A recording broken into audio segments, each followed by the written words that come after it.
बदीन मां सिंधियाना news network जे reporter रोशन दिन कोरे जो मूजिब ज़िले बदीन जे बोर्ड मुतासिर 500 ख़ानदाननि खे मालकाना हुकूक जूं सनदूं ॾियण वारी तक़रीब बदीन जिमखाना में मुनक़द कई वई।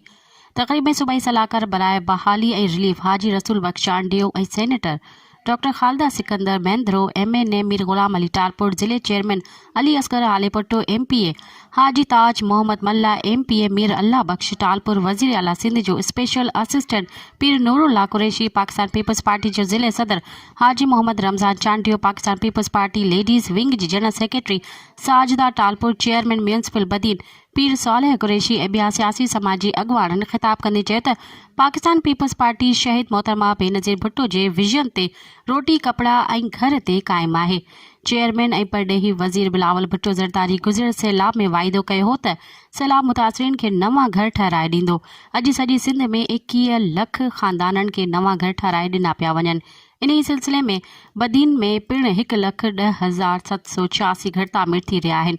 पाकिस्तान पीपल्स पार्टी ॿियनि पार्टियुनि जियां सिर्फ़ नारा नथी हणे पर हू अमली कम करे थी ॾेखारे। तक़रीब खे ब्रीफिंग ॾींदे डिप्टी कमिश्नर बदीन आगा शाह नवाज़ ख़ान ॿुधायो त हुकूमती सिंध पारां SPHF स्कीम तहत ज़िले बदीन जे बोर्ड मुतासिरनि लाइ 1,10,786 घर तामीर कया पिया वञनि, जंहिंमें तालके बदीन लाइ 23,114, तालके मदली में 22,087, तालको शहीद फाज़िल राहो में 22,140,